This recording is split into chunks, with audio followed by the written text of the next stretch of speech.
እንግዲህ ውዶቼ ዛሬ እንግዲህ ከባድ የቀጠሮ ጌም አለ ማለት ነው። እንግዲህ አብርሽ ባልና ሚስት ማለት ነው፣ የመጀመሪያ ባልና ሚስት ማለት ነው። ጭራሽ ቲክቶክ ፕሮፋይል ቀይሯል ጋይስ። ሄርሜላ ግጃግ ነው ማለት ነው። ምንም ፖስት አላደረገችም። የሚገርማችሁ አቤት እንደው ምን ይሻላችኋል? እማጠግቡ እና ቆይ እኔ አንድ ጥያቄ አለኝ። የተጣላ ሰው እንዴት ነው ተነጋግሮ ጌም የሚጫወት? ውስጥ ጥያቄ እኔ እኮ አልችልም እንደ ሌሎቹ ጋይዝ።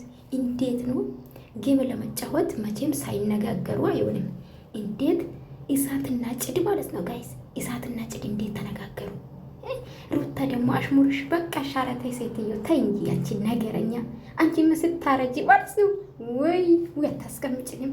ውሻ ቀጭው ምናምን ምን አስባለሽ? ጌም አይደለ ጌም አለ ዛሬ ማለት ትችላለሽ።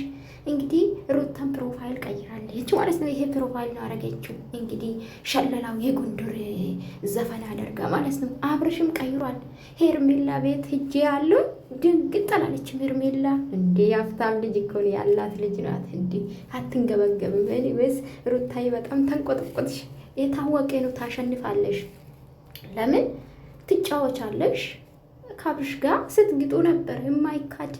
እኔ እኮ እውነታ መደበቅ አልችልም። ባዶቼ ደህና ናችኋ? እንዴት ናችሁ? ተረገጡ ደግሞ ተረገጡ። እኔ ሚዲያ ላለ ነው ተናገርኩ። አትራገጡ። እሺ ውዶች፣ አጣት ነው። አንደኛ ጾመኞች ነን፣ ማማት ውስጥ ነን። እኛ ግን ከሚዲያ ላይ ያለ ነው ተናገርኩት። እኔ አሁን አልጨመርኩ አልቀነስኩ።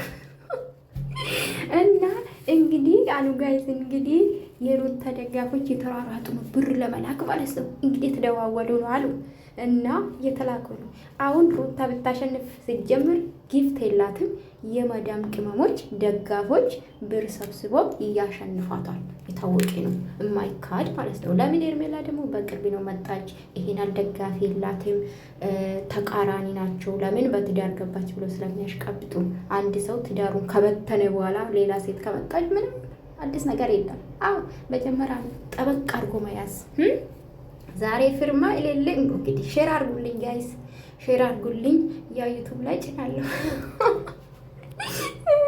እና ወንዶች እኔ በጣም የገረመኝ ተንገበገባችሁ። ምን ሩታዬ እንዲህ ስንት ፖስት አደረግሽው ቲክቶክ ላይ ፕሮፋይል ቀየርሽ ስቶሪ ላይ አደረግሽ። አብርሽም ሩት ሄርሜላ ግን ምንም አልደነገጠችም። ለማንኛውም